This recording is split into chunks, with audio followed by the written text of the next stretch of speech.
at least Ring of King was only an hour. Yeah. And that was awful. But that was funny. Yeah. This is just shit. This is the sort of thing, like, if you see an Anne shit herself, you'd be like, oh, dear. You compared a wrestling show to seeing a nan shit themselves. Yes. Fucking perfect. Fuck it, let's go. That's done. End the pod. Let's go home. -5 stars. Yo, this is Conan. You're listening to World of Wrestling Podcast with Tax and Rich. Boom. Hello, everybody. Welcome to the World of Wrestling Podcast. My name is Rich, and as always, I'm joined by my good buddy, Tax Williams. Hello, everybody. How you doing? I'm very well, sir. Firstly, let's just go. We've got a new camera. We don't know how to quite set them up yet, so I look like really blue, and Tax looks like really nicely tanned right now. I'm bronzing nicely. This is why we're about 15 minutes late starting the pod this week. Because I was bronzing. No. The Young Bucks over, like tanning backstage, yeah. But yeah, I'm good, man. How are you? Yeah, I'm very good. So obviously we weren't here last week because you had a birthday. Did you have a nice day? I had a lovely time. I mean, I had flu, as you will find out on the Super Quiz Cup 2 when that gets released, because I had flu the whole way through the recording of it. It was beautiful. So we spent a lot of time just chilling. I think we got a Taco Bell. Oh, very nice. Oh, classy as anything, you know. But yeah, it was nice. I've had one Taco Bell in my life when I was driving between Nashville and Memphis, and it's the most rank thing I've ever eaten. It was disgusting. I can highly recommend the one at Lakeside. It's lovely. Please give me free food. Yeah. And also, so obviously we've had quite a busy week and a half since we were last on pod. So yeah, for sure. I've had an SCPW show.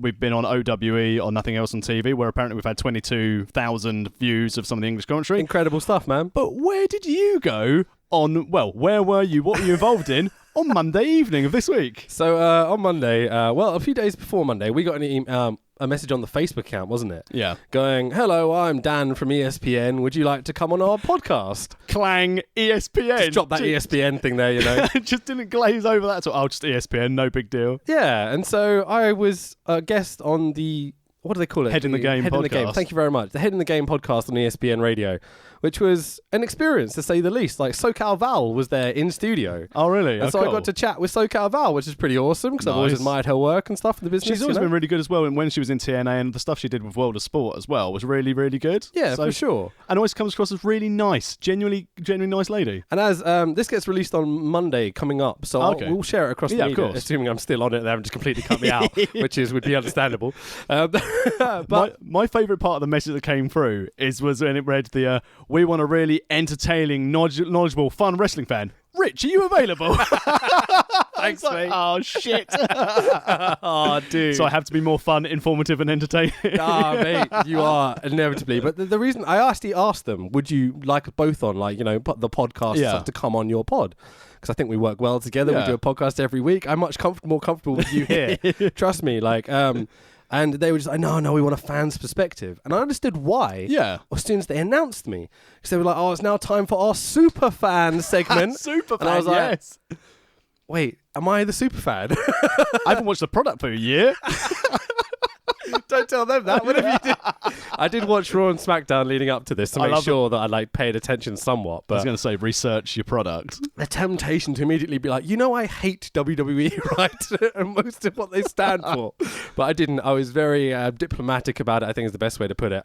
I would say, well, judge for yourself. Have a listen on Monday. See what you think about it. I think that's why they got other podcasts in, because we're meant to promote it, right? Yeah, the right thing. Definitely. Good stuff. Okay. But the line of questioning wasn't exactly much forethought put into it. You know, there was lots of... All right, so this is the best question I got the whole time, okay? I'm sorry, Rachel, to throw you under the bus. He's one of the hosts. But she asked me... I'm paraphrasing, obviously, because I didn't record it stupidly. I should have recorded it. But she asked me, what happens when a good person gets in the ring? I was like... They get cheered? And she literally went. She prefaced it going, this might be an obvious question. I'm like, yeah, that was quite an obvious question. And they asked me, who's your favourite wrestler? And I'm like, oh, wow, you put a lot of thought into these questions. You listened to all my podcasts to research who I was and what I knew and stuff, you know? Clearly, they understand the concept, though, because if you're supposed to be on as a super fan, they're probably expecting, what does a good guy get in the ring? Well, I think they'd come in, they'd get a bit of offense on, and then they'd get beaten down, but they'd get a bit of shine, and they'd get a cut-off. I think they wanted, 12-year-old wrestling nerd, and they ended up with 33-year-old, just... I don't know, disillusioned fan me, you know what I mean? What do you get when a good guy enters the ring? Well, they can't book a face, so nothing, no reaction. That's what's going through my head the whole time. And I'm like, no, put over people you like and stuff. Who's your favourite wrestler? Well, that must be either Cena or Roman Reigns. Yeah, of course, yeah, because, that's what I meant to think as a wrestling fan. But genuinely, It was great. In all seriousness, it's really nice that clearly people from ESPN are recognising some of the stuff that we do to have us on. Again, I know we're very critical of WWE on this pod. Not earlier WWE stuff we've covered. We're critical of the stuff that needs to be critical, and we're positive about the stuff that needs to be positive, As we get ready to watch 10 hours of WrestleMania. Should we jump on today's show? Yeah. So, today, talking about being positive, we're doing 5-Star Wrestling's Live from Belfast show, and it is our 30th numbered episode. Number 30, we're the last ones in the Rumble, so we're less likely to win. Nice, love it. I guess it's less likely, isn't it? Don't give me a handful of people. If only we'd made this joke during the Rumble pod, we'd have been all right. So, 5-Star Wrestling originally was a company who developed and made wrestling video games. I did not know that. Okay. So they had a run of video games before I will preface this. I watched this show and tolerated it just about because it's fucking terrible. But, I did not do any research because I did not give a fuck about this company. Okay, so they started off by making video games, which received lukewarm receptions. There are a couple of game mags that rated some of their games maybe 7 out of 10, 8 out of 10. I think sort of ones they paid for, you mean? Yeah, exactly. I think it was like 5-star Regenesis and things like that. My band has a Rockstar 7 out of 10 review, and the label blatantly paid for it. Good shout out to ISIS. Iris. Definitely not ISIS. Jesus. No, ISIS is also an instrumental band who played and toured with Mono, so their career is clearly down. But anyway, carry on. Let's move on.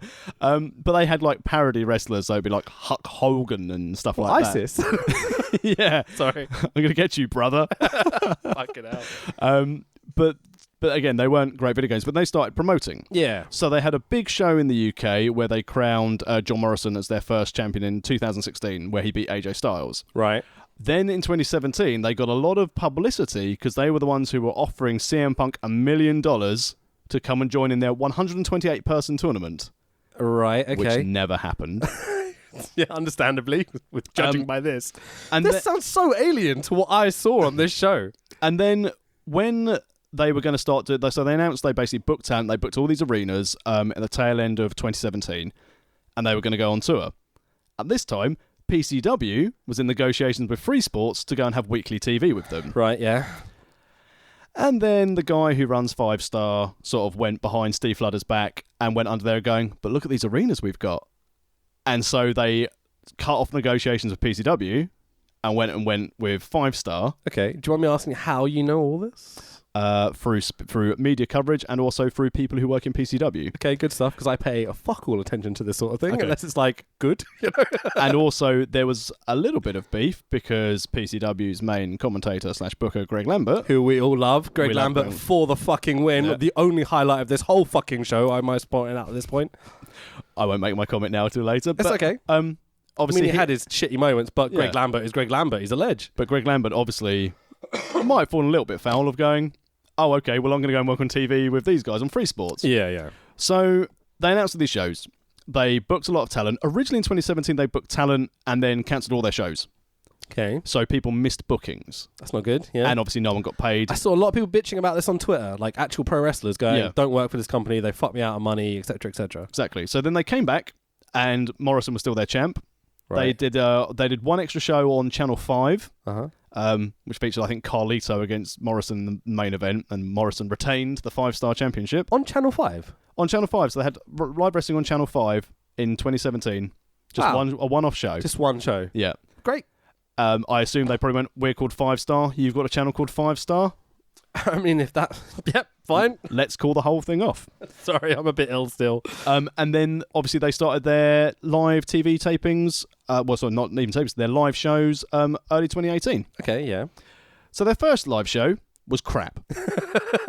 They had really bad cutaways. They had loads of audio issues. And the one thing that I noticed... These were live as well, weren't they? Yeah. And a lot of... for example, I know me and a lot of the SCPW guys, we watched it. We wanted to support it because obviously if there's a TV channel, there's more places for boys to work and make money. Yeah. Important to keep an eye on it. This is the thing. When we've mentioned it on the pod in the past, whenever we've mentioned 5-Star, you've been like, oh, but it's another place to go. It's another place to work. It's good for the boys and all this sort of stuff. And yeah... It's a fair point. Yeah, and I haven't heard anything that those talents on the show never got paid, but certainly if they're booked for a 6-month run and they only do 3, obviously there's going to be beef and there's other people who've taken the slots. It's like imagine being employed on like, a 6-month contract and you get like 3 paydays. You'd be fucking furious, Yeah, exactly. Any other job.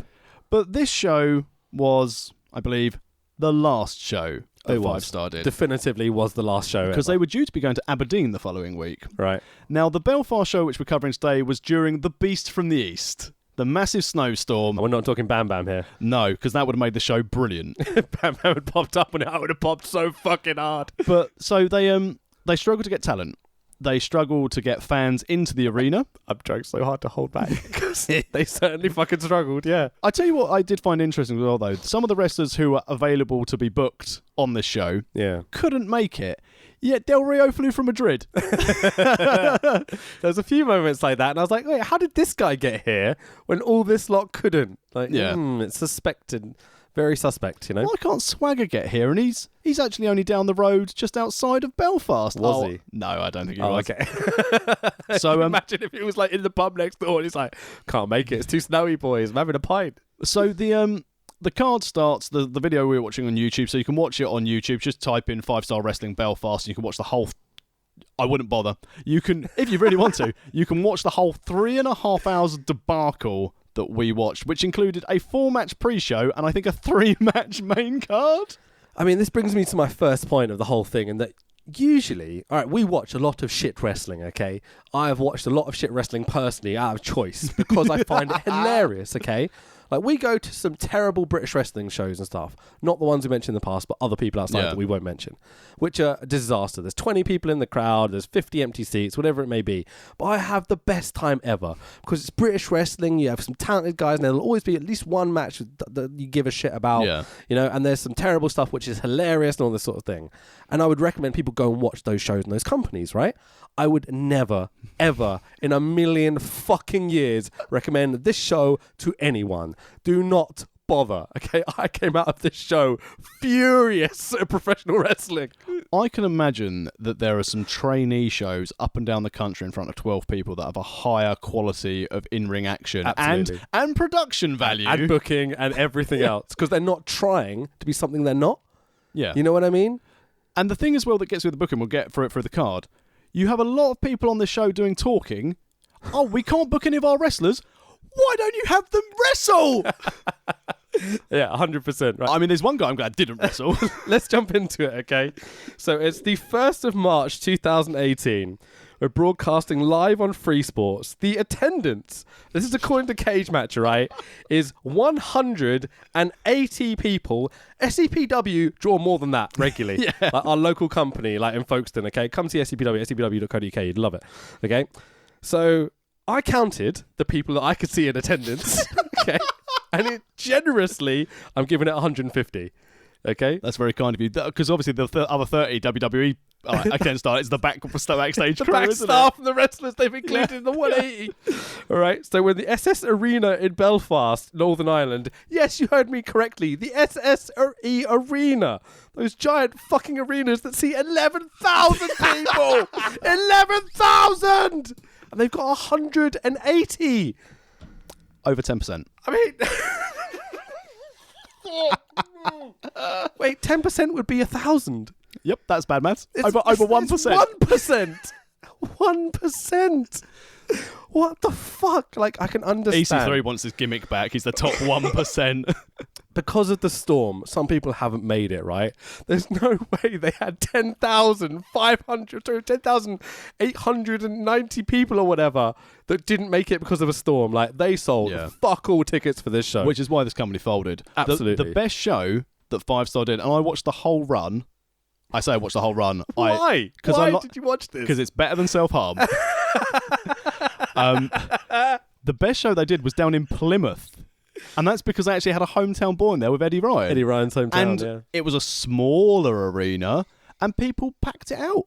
Oh, it's almost like, working to your size of your company. Like, with ambition, you can have, like, a couple of thousand, but booking an 11,000-seater arena. Yeah, even if you just... What the fuck are they thinking? For example, like, Progress, when they booked Wembley Arena, they tarped off the parts they knew they weren't going to sell, and it felt an intimate 5,000 capacity venue. Everyone was snug in it. And it felt gigantic. Yeah, absolutely rammed. That's half the capacity capacity of this fucking venue? Well, we'll get to it when we get to Mr. Linsky during the opening pre-show match. So we are indeed watching this on YouTube, as you said. Weirdly, this is on the Scotsman YouTube channel. Did you notice this? Yes. Okay, so as far firstly, they're verified on YouTube, so they've got the little blue tick, all right? It seems to be, if you look through their other videos, an amateur Scottish news / tourism YouTube channel. What the fuck is wrestling doing on this channel? Can you explain this to me in any way? All I can think of that they had no other platform that wanted to show this shit. Because even Twitch probably kicked it off. Did Joe Hendry sell it to them or something? I think so. That's the only Scottish connection I can think of on this show. And Grado's been on previous shows. Oh, okay. So they saw the name Grado and they're like, oh, that's Scottish. We'll have it. Him, Ali McCoist, we've nailed it. They're our stars. What? What is this? Why is this on this channel? And the pre-show was broadcast on Twitch and on Facebook and on YouTube. Good stuff. Before the live broadcast went through. But as we saw on opening part of this YouTube video, is that obviously due to the snow and they were waiting for people to come in, the start of the show was delayed by 20 minutes. Oh, okay. Good stuff. Brit yeah. Because obviously the queues outside, it's like a Mania queue. That's why, sometimes at the pre-show matches, their arenas are empty at WWE. The Sun Life Stadium. Yeah. But they couldn't get people in fast enough, so Miz is doing this pre-show in front of like 10 people. Yeah. So this is the SSE arena. Of course it was. Except everyone just couldn't get in, they went home. Those people didn't turn up and couldn't get there. So we start with a generic holding screen, okay? And shitty generic new metal wrestling type music. Belfast Wrestling will start at 6:45. Nothing about 5-star on the actual holding screen, just Belfast Wrestling. Good stuff. They took obviously the string out of Rev Pro later on. It was International Professional Wrestling. Oh, of course, yeah. So a list of the channels this show is on is also on display. This is broadcast on Freeview, Sky, Freesat, Talk TV, and BT TV. And fuck all the people are watching it on any of those platforms. So 24 minutes of the same bastard song on repeat.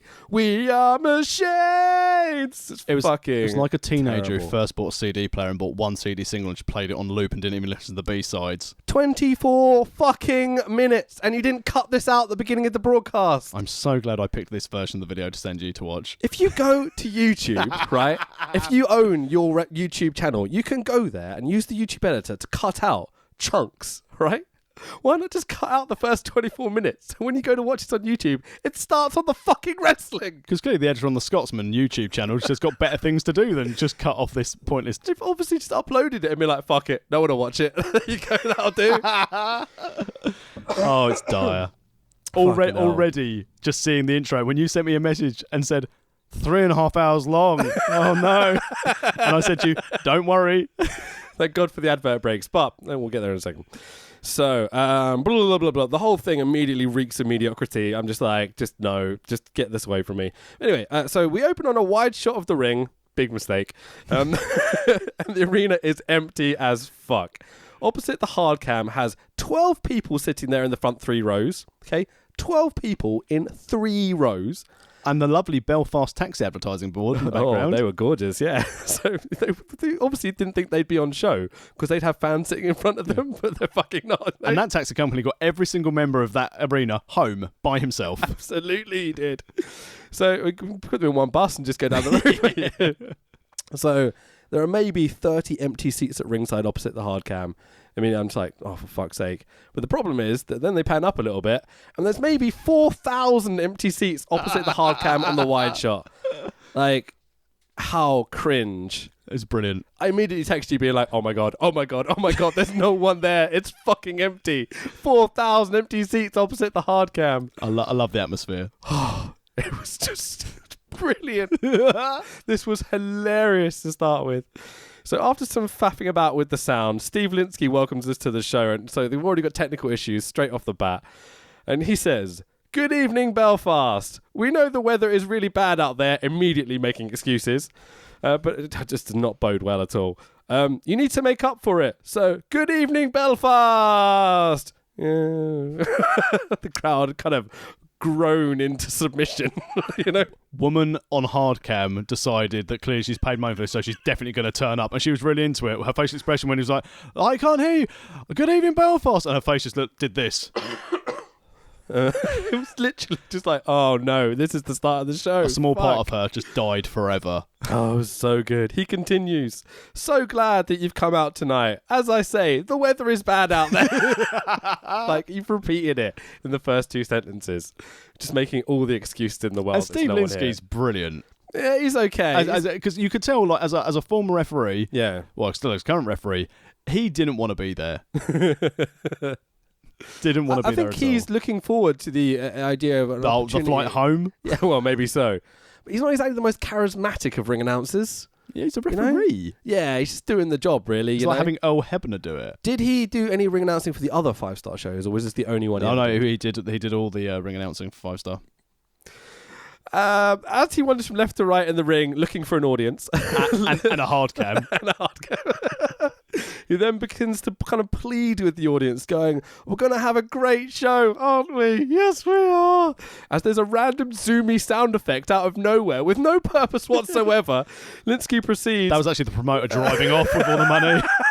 It just like goes, and Linsky's like, yeah, I'm still talking in the ring. It's so weird. I need you to be as vocal as you can, Belfast. Yeah, come on. Zoomy sound effect again. No purpose. Nothing on the screen. Nothing at all.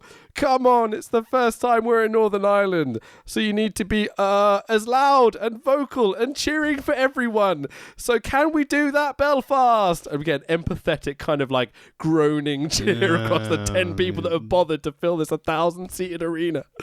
Oh, it's fucking genius. I'm so happy. This is the best moment of the whole fucking show. I think I respectfully disagree. The best moment, again, during his opening gambit was when he said, and obviously, if you guys want to move round to here, you're going to be on TV. That whole fucking section, man, was just incredible. I mean, did they not think to cut this bit? Oh God, no! This is him hyping up the crowd. This is not part of it. The show. This was this was on their Twitch and their Facebook pre-show stuff. But you don't have to have it on YouTube afterwards. Just because you broadcast it. Just imagine WWE broadcast the guy going, "Can we get everyone on opposite the hard cam?" and then put that on YouTube afterwards to like emphasize how shit they are. Like, what are they thinking? We'll see it at the Raw after Mania. Oh, fuck me, man. So we cut back in. Steve Linsky introduces us to... Hold up, the audio was completely cut out for a minute. Didn't think to add some crowd noise or music or anything. Like, no, just couldn't be bothered. Audio cuts back in, and Linsky introduces us to Duncan Disorderly. And I'm like, oh, that's quite a funny pun. I quite like that.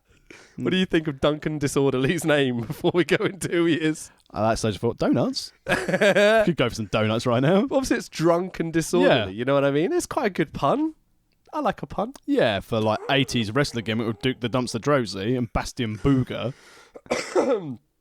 So his entrance is the true extent of how fucking empty this arena is, becomes painfully clear. The camera kind of spins around and looks past where the opposite side of the hard cam is, and there's literally, it's empty. Everything is lit up. They've got lights on everything, so they're showing the empty seats as well. Even the hard cam operator had left at this stage. I would have just been like, nah, fuck this, man. I'm going to get home as fast as I possibly can. Although in fairness, it's probably a bit warmer in the arena than it is outside. Just. Maybe, man. And this is actually the homeless shelter during the Beast in the East. There's actually no fans. This is just homeless people who turned up for a free soup. You're blowing my spot for later. Okay, don't worry, it's fine. So out comes Brian Core, and wait a minute, isn't this the same fucking music Duncan Disorderly just came out to? Oh yeah, and also little known facts for all you sort of Irish music fan, Brian Core is the missing brother from the Cores of the band. Andrea, Sharon, Jim, not. Caroline Core, and now Brian Core. So our first match of the evening, a dark match, is Brian Core from the Cores versus Duncan Disorderly. I have never seen either guy before. Have you? No. Core has sparkly gold pants. I thought you might approve of that. I thought gimmick infringement. And then I was about to say, you should take those pants off, but I'd rather him not. Yep, absolutely. So Dunk has shittoos and black pants. Shitty tattoos. I'm going to assume he's the heel at this point. Yep. Okay, so they're doing their best, but fuck, this is going to be a challenge. The entrance music goes on for about a minute too long as both lads just kind of stand there and look at each other. Great production quality. The ring. So we've got big blue canvas, red ropes. Canvas looks marked and dirty as fuck with 5-star logos on it. But it looks a lot like the WWE ring. Looks like a big 20 by 20 rope. It is 20 by 20 roped ring. I mean, No cables. They spent some serious money on this shit. They spent a lot of money on this, booking the arenas, paying the talent, paying the rings, forgetting to get fans. Should have put some in the production, really. But it's all good. They do some fun kind of chain wrestling. It's all super cheesy. Lots of cheerleading, shouting at the crowd. Which clearly shows that Brian Corr's never worked a fucking crowd before. Because goes, come on, everyone. Hang on. I can hear my claps echo in the SSE. There's a nice close-up of Cor calling spots in the corner. Thank you, Mr. Director. Really appreciate that. Whip reversal, big boot. He literally says it and they do it. It's like, it's fucking great. And the camera's here and he turns to it and goes, I'm going to call this spot now. And they go and do it. Like, fucking hilarious. He literally went out there to break the fourth wall. So Dunk controls most of the match. Cor makes his comeback. Cor signals for his spinny shit thing. Does a pretty big moonsault for a 1, 2, 3. And your winner of the match, Brian Cor. The crowd kind of groan in appreciation. That was a wrestling match, apparently. The best part of this on commentary, again, Joe Hendry is doing solo commentary by himself and doing what can only be described as a very mediocre job. Poor Joe Hendry. I think he had a lovely Scottish accent and wasn't too distracting or anything, but they didn't announce him or say who he was or anything, so I was just like, it's a Scottish lad. You know, they announced him later, obviously, but I thought he did okay. But when Dunkin' Donuts went for his finisher, his like rock style finisher, Joe Hendry trying to describe the finisher was, it's like an STO with a jump at the start. They're so innovative. And I thought, he's definitely ribbing people here. Oh, absolutely. I think they've given up by this point. Like, there's a lot of people that are just like, we'll just call it in, fuck it, it'll be fun. Hopefully it's a payday still, but it might not be for a lot of these people. I imagine that some of them went home unpaid. I think Duncan Disorderly and Brian Cor are paid for the exposure, with Joe Hendry again getting over. First time I've seen these guys, it's a great opportunity to get them on the 5-star roster. We'll definitely see them again. No, you fucking won't, Joe Hendry, because you ain't got a job next week. So we're back to Steve Linsky in the ring on the wide shot again, showing the whole fucking empty crowd. Because some people have actually moved around to the hard cam this time. So there's a few thousand empty seats opposite the hard cam, not 4,000 seats anymore. So Linsky introduces the mod father, Flash Morgan Webster. And then the realisation why there's no one in the fucking building becomes apparent. Oh, brutal. But he's not exactly our favourite wrestler in the world. Webster says, how are we doing, Belfast? More sympathetic groans. At this stage, I thought, I hope he doesn't do his fucking modcast. Oh. So Webster goes, I think my mic might be broken. I said, how are we doing, Belfast? No, mate, your mic's not broken. Trust me. There's literally no one here to respond. It's just panto levels of promo. It's embarrassing at times. I've had some matches. I've lost some matches. Yeah. Yep. Brit rest, mate. It's just like he's lost all the 5-star matches. That's his point in this promo. It's like, congratulations on getting signed to an NXT UK contract, because they didn't want you going anywhere else, but then they've realised when they've got you, fuck, how long did we sign him for? So he wants to wrestle anyone, and out comes Big Grizzly, who was obviously in the car from Wales. I think he was just like down the road. Like, the Welsh lads managed to get across because it's not too far from Wales, Northern Ireland. I feel like they might have swum or something, you know, just to get there. So the entrance videos are all the same, yellow text and a yellow square with some kind of generic white crosses and a bit of flashy stuff on it. And I do mean all of the entrance videos apart from one. If you were doing a school project, this is what you would have thought as your entrance way, and you've gone, I've done a good job there, and you probably would have gotten like a B-. Yeah. We've talked a few times on the pod about the importance of an entrance. These guys don't seem to understand that by any means, the promoters that is, because they've no entrance music for anyone. Well, barely anyone. There's fuck all entrance videos to give you some sort of idea about what their characters or who they are or anything, you know?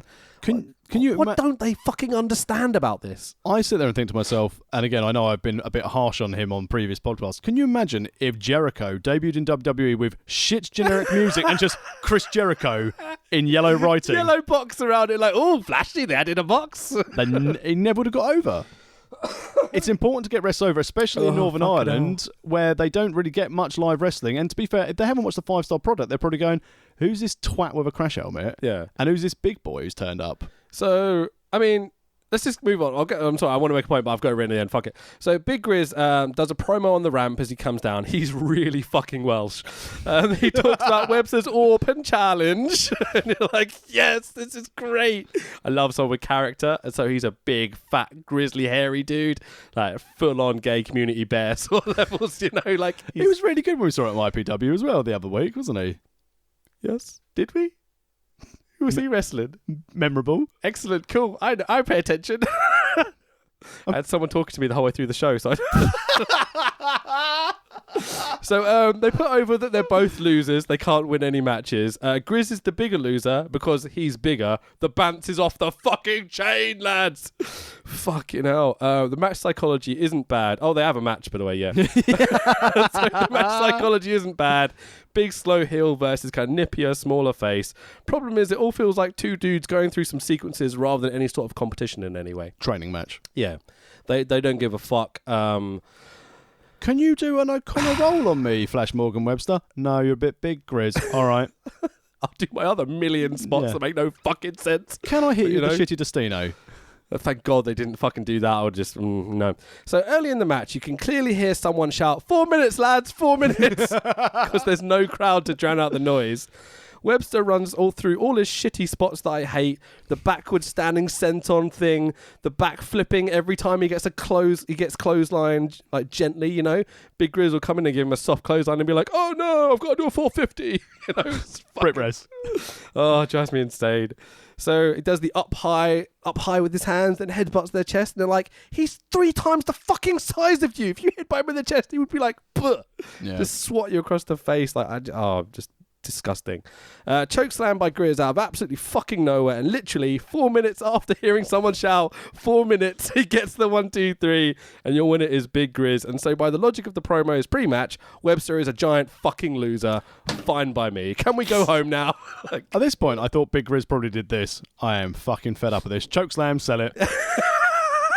It's just like, fuck this. They don't care. Also, Chokeslam, let's the go best home. thing I found about this match is that they called the 4 minutes.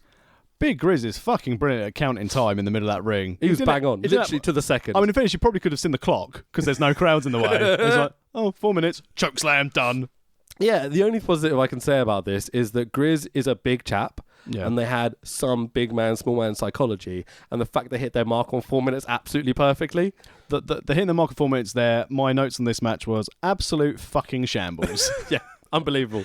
Just literally... That's it. On the plus point, though, improved on the first match because that was a complete clusterfuck. So this was a fucking shambles. So we're getting better. Look at us finding positives. We're doing good. Fucking hell. So, back to Linsky, and he introduces us to Russell Dempster. Okay? He's basically dressed the same as current-day Eddie Ryan. That's what I'm thinking of, right? Eddie Ryan, the Welsh Lion guy. Yeah. Okay. English Lion. English Lion. No, I'm thinking of someone else. Who am I thinking of? Eddie... Who's the Welsh guy? WWE, NXT, UK. All of them? It's Eddie Ryan, isn't it? No, he's from Plymouth. Eddie Ryan's the English Lion. Who am I thinking of? Oh, Eddie Dennis. Eddie Dennis, thank you very much. Sorry, I watched the product. He's dressed as Eddie Dennis is what I'm trying to get at. So commentators admit... What, teacher? the denim jacket with the long sleeves and the long onesie thing, right? So the commentators admit to not knowing anything about Mr. Dempster whatsoever. You still say commentators plural. No, commentator. Oh, it is just singular. one at this time, isn't it? Still Joe Hendry. Sorry, habit more than anything. And Joe Hendry's clearly done his research. I don't know anything about this guy. He hasn't even spoken to him backstage. He's like, who the fuck's this guy? He did. He looked like a wrestler. If he was out of gear, you know, you wouldn't recognise him as a wrestler, I guess. So maybe he didn't even know, you know. But so far, we've had Duncan Disorderly, Russell Dumpster. Some quality names in there. I started to immediately wonder, is this guy from Belfast by any chance? You know? Local talent. Local enhancement talent number 1. Local enhancement talent number 2 is out now. The best thing about any independent talent, though, has been... I know, again, you've probably not watched the product, but when Triple H and Batista confronted everyone, Batista came out with loads of indie guys as the police. I did watch that, yeah. What's this? The Guardians of the Independence? That's actually really funny. Yes, well done, Triple H. And then this week, when he couldn't get an envelope out of his pocket... I really wanna. Like, Triple H is on fire right now. He doesn't give a shit, it seems. Is that sale to Disney coming through, you know? Well, if he's going to retire at Mania next Sunday. We'll see. So the commentator Joe Hendry puts over this is an opportunity and a way to be on television each and every week. Little do you know, son. Out comes Curtis Murray. his opponent for the evening. Seems confident. Both guys get generic music and just the flashing 5-star logo on the video wall. Not even their name in yellow text this time. Curtis Murray is from Uprising Okay. in Northern Ireland promotion. Seemed half decent. Yeah. Like, surprising, because there wasn't anyone else on this fucking show. And he's also worked for OTT. Yeah, you can see that he's had more experience. Actually, is probably a guy they had booked anyway. Yeah, I think definitely him and the dumpster guy. Yeah. As I'm just going to call him I now was trying so hard not to say that, but yes. Russell Dumpster. The moment I saw his name, I was like, oh, Dumpster then. Yeah, cool. Son of Duke. So book a giant venue, get a ring, get some talent, etc., but don't have any music on tap for any sort of entrances in any way, shape, or form. Just, they're probably selling that CD. Fucking, I'm trying. I have to be careful about what I was saying then. But they're just fucking idiots. Like, who is this promoter? Do we know? Daniel Hinkle. Does he promote anything else? Certainly not now. Thank fucking God for that. Because miraculously, as soon as it shut down, he put in a closure notice, sent in a strike-off notice to the company's house and cut down his company and try and cut and run. Yeah, absolutely. Unsurprisingly. I mean, look, we do a podcast, right?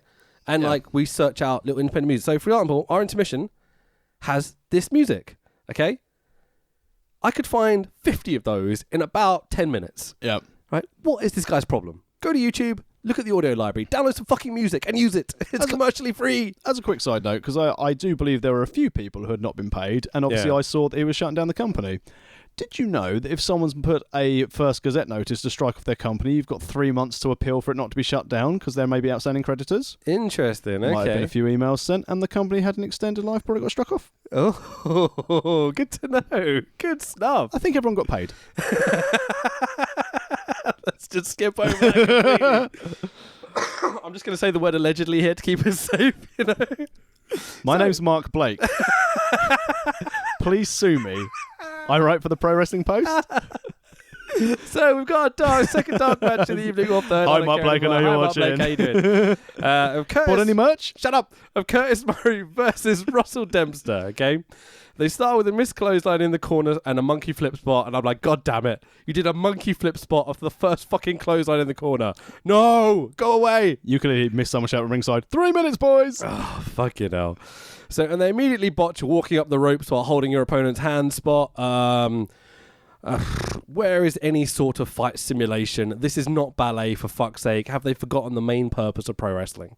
Wait, it's not ballet? Because these two dudes are dancing. They're not fighting or simulating anything. It's two dudes having a conversation, doing a dance. At this stage during the pre-show, I was like, I'm going to go and get my 9 o'clock cheese in the fridge, and just left it. So apologies if I missed some great spots, but I came back and thought I definitely haven't missed spots. You missed absolutely fuck all, mate. Don't worry. So the match is generally terrible and botchy. The finish comes as Curtis Murray does the one interesting thing in the whole match and springboards off Brett's rope to do a cutter thing, like he does a spinny 180 cutter thing. It looks kind of cool. I've never seen it before. So 1, 2, 3, Curtis Murray with the win. Crowd moans in a "is that it" sort of finish on the manner for the finish. I think you've missold this. I think you'll find the crowd erupted. Fucking hell. So Curtis Murray stops on his way to the back to sign a youngster's sign. I'm like, oh, that's actually quite nice. So the commentator goes, action-packed pre-show so far. Yeah, of course. Next match. So we got HT Drake versus Matty Mayhem. So Linsky introduces the next match. Some music plays, and it's not the generic bullshit music, and I'm so fucking happy. It immediately stops, so the crowd actually pops for the music a little bit. The music cuts out. The camera holds on Linsky, looking awkward for what feels like forever. They didn't think to cut this bit either. Just like the announcer standing in the ring for 30 seconds by himself. Didn't think to cut that out. Did you get Joe Hendry's comment about it? Go on. He was like, oh, well, no harm done. I was like, yes, Joe Hendry. Oh, it's brilliant. Oh, fucking hell. So instead of the music that we just thought we were going to have, we get, it's the generic music again. Brilliant. So back to the generic music. Out comes Matty Mayhem. Decent look on the lad. Let's be honest. Luminous green hair, big jacket, like with Punk's Not Dead on the back and stuff. Like immediately, you know what his gimmick is. Got it. Yeah. I'm in. Shannon Moore. Pretty much, but he looks more wrestlery. Yeah, more sympathetic, I guess, is the best way to put it. Like, you'd care about him more than Shannon Moore. Yeah. More? More? I did at one point sit and go, that Brody Armstrong? There's elements of this, in that finally someone with different music for an entrance. Here comes HT Drake. The commentators put over HT Drake's t-shirt that says "Kill all gimmicks" on it. I'm like, no, this show needs gimmicks. Anything more than what we've got, please. I like HT Drake likes a bit of a irony. Hey, what did you just say? Big Grizz and Flash Morgan Webster have gimmicks. They pretend to be good wrestlers. Oh, brutal. I don't mind Grizz. He's fine. So, are we sure? I will second that. So immediately, as Matty Mayhem's in the ring and kind of get to see his face and such a bit closer, it's like he's dark side Mark Andrews. Yeah. He looks a lot like him. The same kind of little beard.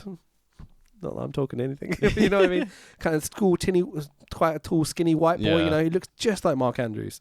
His band a shitter. So alternative Andrew.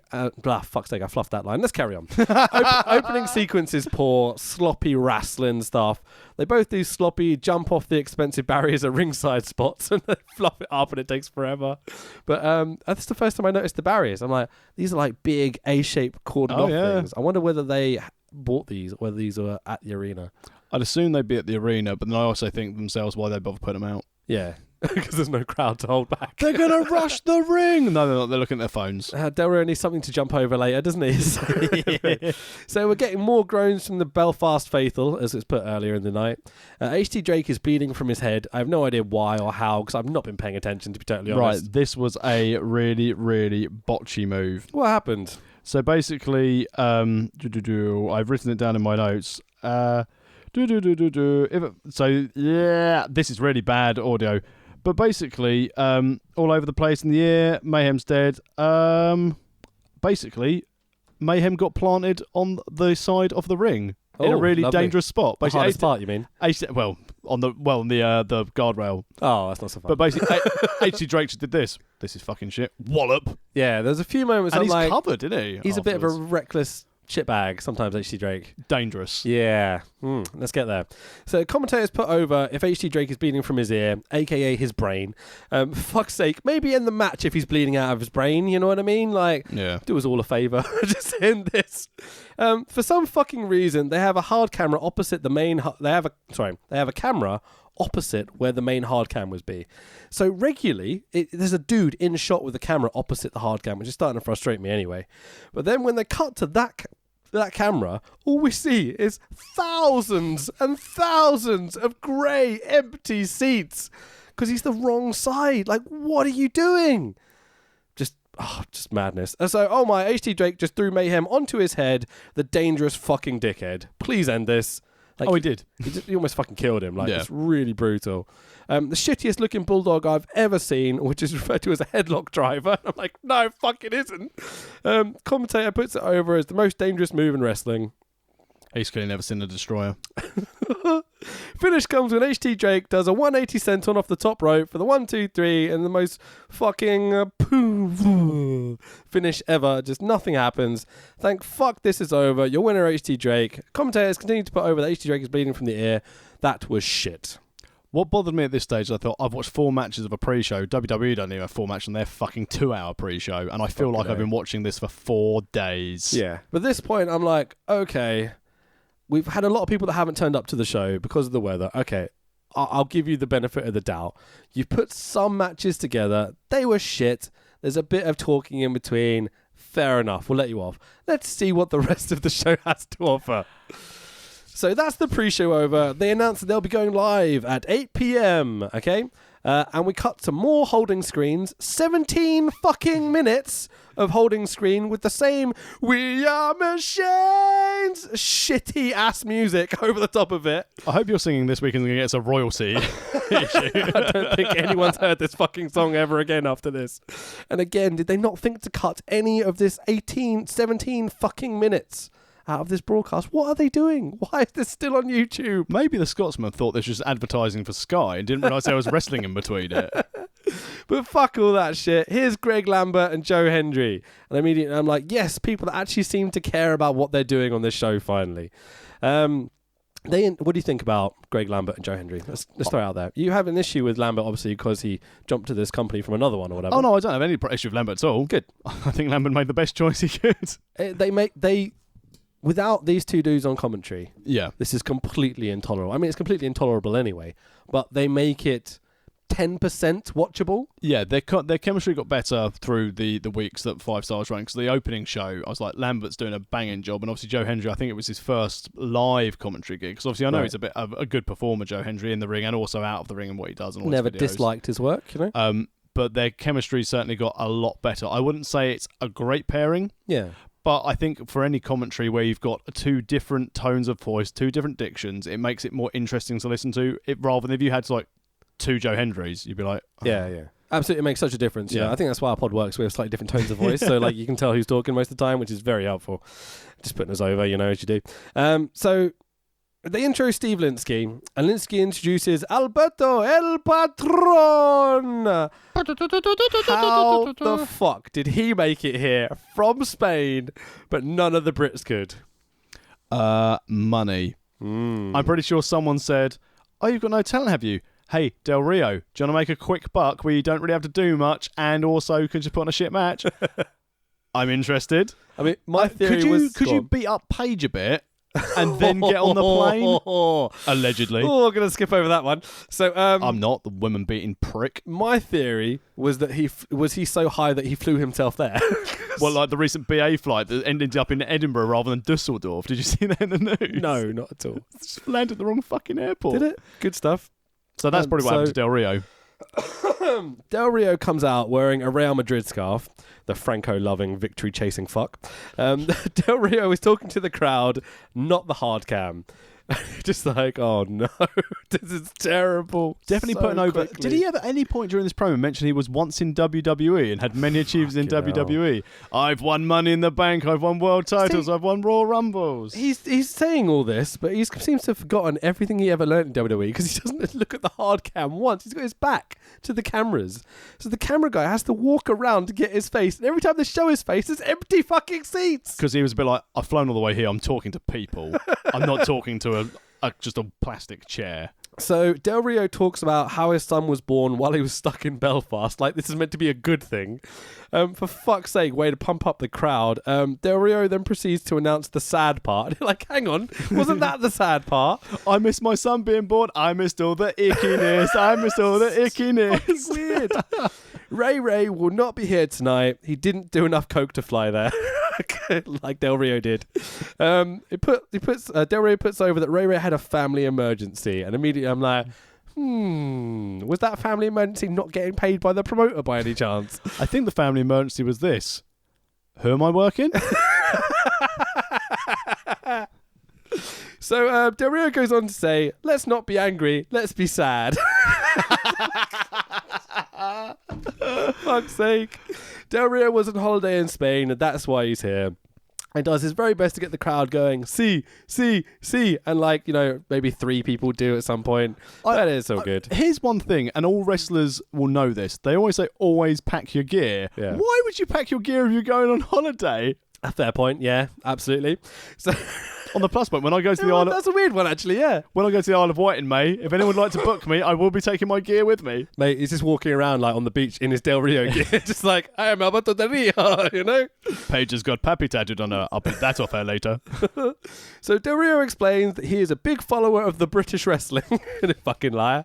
Introduces us to a man as good as Rey Mysterio, the guy that you all know as The Finish. Wait, what? Oh, it's Jody Fleisch, the Phoenix. And you're like, God, fucking great, yes. So out comes Jody Fleisch, and Jody looks fucking ripped. He's like a huge muscle building motherfucker. Yeah, beefy. Yeah, pack levels. Like, he's gonna pass that full gear challenge for sure. I don't remember him being this big. No, he was absolutely jacked at this stage, wasn't he? Yeah, He was huge. absolutely gigantic. So ready for that big match with Rey Mysterio.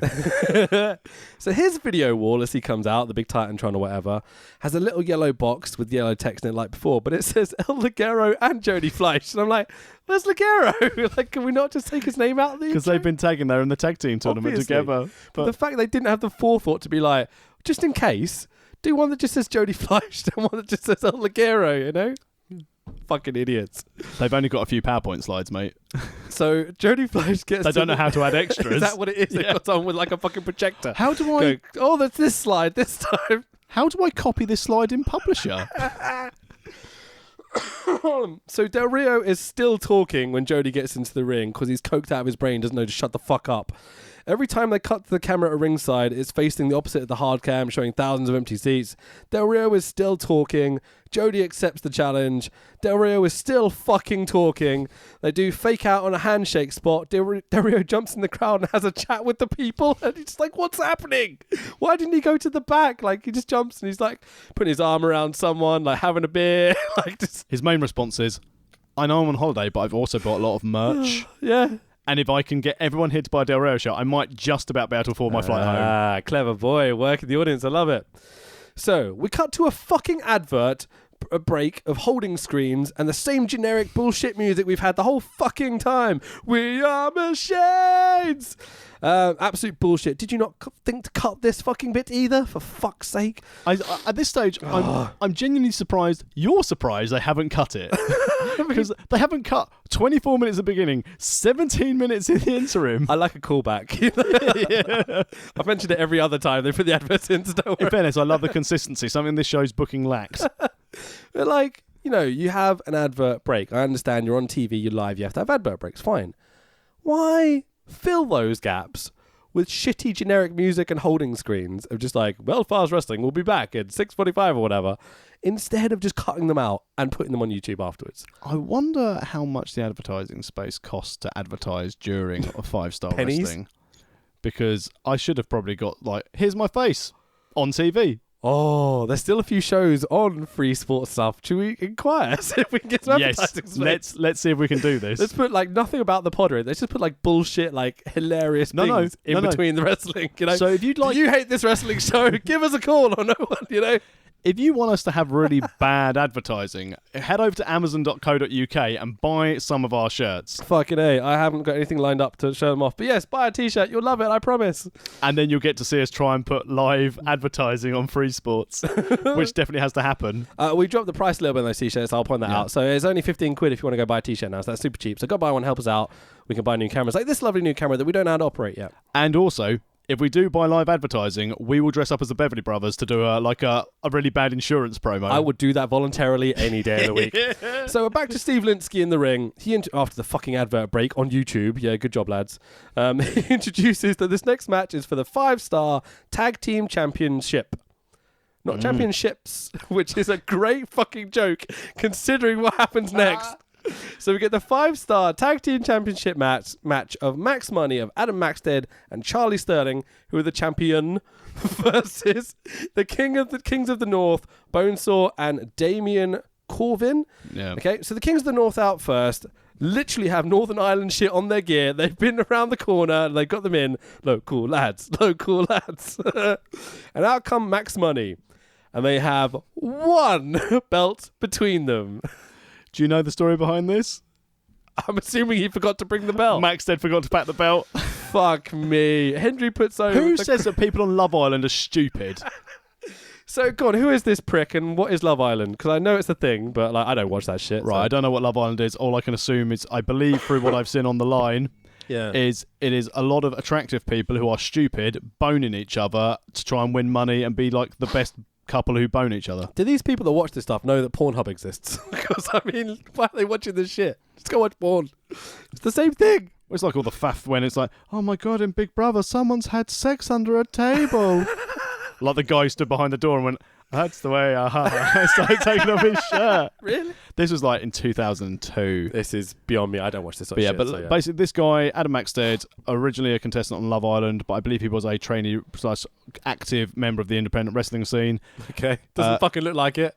Charlie Sterling, he's also a wrestler. Okay, good stuff. Doesn't look like it. So Hendry puts over as they walk down to the down to the ring with one tag belt. Is the crowd don't deserve to see that sort of gold. And they're just like, nah, come on, son. You just joke about it. Just say you forgot it. Come on, put this over. Also, at this stage, I think to myself, well, they're definitely not losing the belts. If not, Maxed's going to have to FedEx that belt over to... Can you imagine them? Their big victory photo of them winning the belts for the first time with one belt between the two of them. And then like an IOU sticker. So, give the commentators their due at this point. They're trying so hard to make this watchable. It's just like, yeah, they're really struggling. understandably, with the trash that's happening in the ring in front of them. So amazing moment where the heels are working over the faces. Hendry puts over that if the faces get a tag, that would be terrible for the heels. The faces immediately tag out to a whole lot of nothing, and you're like, oh, it's so good. Really brutal moment where he's like, oh, he's not going to be able to get the tag. They're working him over. He immediately makes the tag. Oh, he has. Fucking great. Again, these guys, so Kings of the North, they apparently had a very good 2017 in OTT. So this is their opportunity to be showcased in front of a capacity crowd. They're obviously struggling to work with the guys opposite them and on short-term notice. I think calling it in the ring is a problem for these lads because there is fuck all tag psychology in this match. They are greener than the Emerald Isle, slightly to the south of Northern Ireland. This north? South of Northern Ireland. Whatever. So, this Adam Maxted fella looks lost, uncomfortable. Like I assumed he was a trainee or something. I think that's just his expression. He's robotic is the best way I can put it. And it's like he doesn't seem to get the very basics of what he's meant to be doing. The thing is as well, he then got booked on World of Sport and did exactly the same character. Oh, great. He didn't lose the belt. I can't remember. It was the one tag match. Yeah. I'm the tag team champion. It's just generic gimmicks, generic wrestling, generic, terrible, illogical storytelling. Like, this is fucking awful. I love tag wrestling. This was not tag wrestling, in my opinion. We try so hard to not just be the guys that moan about shit on podcasts all the time and to find positives and stuff. It was dog shit. There's fucking nothing. The heels aren't over. The faces aren't over. Charlie Sterling seems to be the only lad that has any sort of charisma. Holy shit, Sterling and one of the Kings take a terrifying bump off the top. And like the King dude gets spiked directly on his fucking head. So it's not only boring, it's dangerous as well. It lasts for fucking ever. Like this podcast. We'll get through it, don't worry. So, tepid tag to groans from the crowd. It's time for the King's big comeback. Almost immediately, the heels are back in control after this tepid tag. Who doesn't love a shine? Oh, for fuck's sake. They hit the sloppiest, slowest, most delayed powerbomb neckbreaker combo ever for the 1-2. Clearly, the pinfall gets broken up. The ref calls for the bell. Everyone is confused and just kind of stops wrestling. The heels are surprised, as all of us are. And winner. And still, Max Money, Adam Maxted, and Charlie Sterling are the tag team champion. And it feels like it lasted forever. Terrible psychology, terrible spots, terrible finish. -5 stars! In the SSE arena. Jesus Christ. I found something positive about that match during your description of it. Go on then. SCPW Wrestling have commented on our video and said hello. So, hello SCPW Wrestling. SCPW. Go check out their stuff. scpw.co.uk. It's a lot better than this fucking shit we're reviewing today.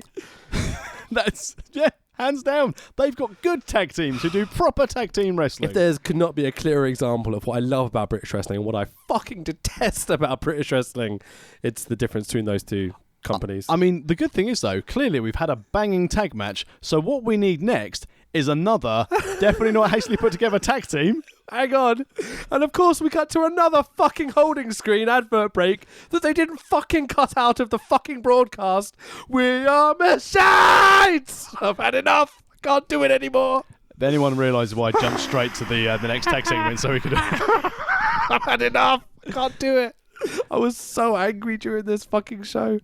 I started to think maybe if I was a machine, then I wouldn't have any feelings, so I wouldn't be able to get angry at this dog shit of a fucking promotion. Oh, brilliant. So, we cut back to my podcast colleague, SoCal Val is in the ring. And I'm like, hey, Val, how you doing? She introduces... Why are you lowering yourself to be part of this promotion, Val? Exactly. You're better than this. How does she make it there? If none of the Brits can make it there, but she still made it there. She floated over on Grizz and Morgan Webster's boat. Swimming from Wales across with the Welsh lads. Fucking hell. So SoCal Val introduces Chris Masters and Carlito, the Masters of Cool. Yes, Joe Hendry. Great gimmick creation there. They put so much fucking effort into that tag team name, didn't they? I bloody love Carlito. Let's find something positive about this. Carlito's so good. I'm so gutted he never comes. I think he's doing all right in Puerto Rico to never do it. He was in a recent episode of the Edge and Christians show on the network. It was really funny. I actually saw really that. Good. Yeah, someone sent it to me. I think it might have been you. Yeah. Someone, I don't know. But genuinely, Carlito is one of those guys that gives no fucks. Yeah. And I think all wrestling shows need someone that's just like, I don't give a fuck about what's happening right now. It's 'cause it's funny, you know? I like the fact that Vince McMahon probably goes, but we've still got Carlito, don't we? No, mate, that's the colognes. He doesn't know the difference. And at that stage, that's why they came out on Raw or SmackDown last night, or whatever show, whatever day we're on. They were there. So Carlito and Chris Masters come out wearing street clothes, jackets and things like that because it's fucking cold outside, as we've been told a million fucking times in the show. Hang on, is there snow? Carlito goes full heel by calling Belfast cold. And I'm like, yeah, I think the Northern Irish people have come to the terms of the fact that it's a bit chilly up there, you know? Masters puts over that they want a shot of the tag team titles. It's title, mate. I think you'll find. That's right. The last one failed a wellness policy test like Masters and is suspended for 90 days. Does he realise he's too late and the tag title match has just happened as well? Like, for fuck's sake. Who are these guys who were booked before us in the green singlets? What's happening? Oh, fuck me. What's Finley and Hornswoggle doing? So both lads have the generic yellow text and yellow box on the video wall thing. Out come Kid Fight and Krieger? Other generic dickhead. Because Kid Fight pronounces it as Krieger, I think, because the Scottish accent, you know. But Krieger. then it's Krieger on commentary a few times. I'm like, oh, for fuck's sake. If people can't pronounce your name in pro wrestling, maybe change your fucking name, you know? I think it's just a tip of the cap to Leo Kruger. Yeah, but just call him Kruger then, you know what I mean? Like, it has to be a thing that works around Britain, you know what I mean? Like, maybe it doesn't, but whatever. So their tag team name apparently is Pure Dead Brilliant, and I'm like, that's a fucking great name. They had a lot of really shitty promos during this run of 5-star. I'm sure they fucking did, judging by this one. So they're wearing big coats, hats, and have a singular suitcase with them. Because, you know, it's cheaper to pack one suitcase between two people than it is to have two suitcases. Exactly.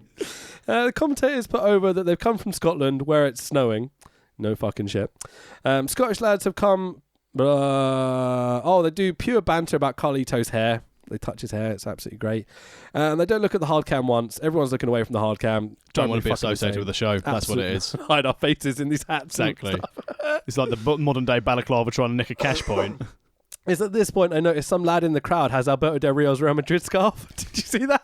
It's like, must have given it away. It's his son. He said, you were born here. That's not how the story went, but it's okay. Scottish lads want a Barney. But Masters and Carlito look confused. Kid Fight gets their gear out of the suitcase, because that's the reason they brought the suitcase down, and asks the Yanks if they want them to wear pink or yellow or whatever. Carlito spits an apple in Kid Fight's face, and they put on the Master's lock, and blah, blah, blah, blah, blah. And we cut to another fucking holding screen advert break. Did they not think to cut this bit? Same fucking music. At this stage as well, as like we mentioned like in the pre-show of the pod. Yeah. I've got Carlito, I've got Chris Masters. Why are they not wrestling? I can tell you why they're not wrestling, because they probably did this. I ain't fucking wrestling tonight. No way. Go fuck yourself, promoter. Hang on. Didn't you leave earlier in a car? It's like they went up to the promoter and went, have you got our bag of weed? The promoter went, no. We're in Belfast. Like, oh, we're not fucking wrestling for you then. We'll go and do a solid promo. And in fairness, best promo of the night. Carlito. Yeah, had its moments. It was still fucking terrible. Oh, yeah. And no purpose whatsoever, especially as there's no show after this to finish off this storyline. I'll have a payoff. So we're back with Linsky in the ring, but we can hear Greg Lambert talking, which is a bit surreal. It seems to be over the arena as well. It is. So his commentary went over the arena as part of it. Great. They cut to a camera at the back of the arena this time, which we've not seen before, which makes it look like the show is kind of populated. And immediately I'm like, where was this fucking camera the last 2.5 hours? It was actually a shot from 3 weeks ago. They actually had people in the arena seeing, like, you know, Boyzone or something. It's what they really wanted to do with, like, the cutaways. You know, like in WWE when they like go, if there was a chair shot, they go to the crowd shot. They just put those in. Cut to the crowd having a great time wearing like a Hulkamania t-shirt. Oh, it's fucking hilarious. But like, it's a beautiful shot. They've got a camera right up in the back of the arena. I'm like, why haven't you used this? It looks like there's people because they're far away. That's why Carlito wasn't working, because he was the only one who's brave enough to go and put the camera up there.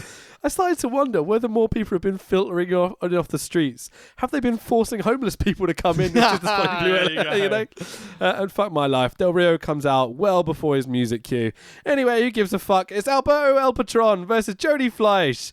Is this shit ass of a crowd cheering Del Rio and booing Jody Fleisch? Well, we all know who El Patron is, don't we? Ah, fucking hell, man. So immediately as Jody comes out, I'm like, I miss his pleather trousers. You know, the pleather baggy trousers he used to wear. I feel sorry for Jody Fleisch. She's probably like, finally I'm getting wrestle Ray Ray. This is going to be great. He ends up with Del Rio. Who doesn't give a shit to be there? Coked up Del Rio, you know what I mean? Do you want to do a rest hold, Del Rio? Of course you flipping do.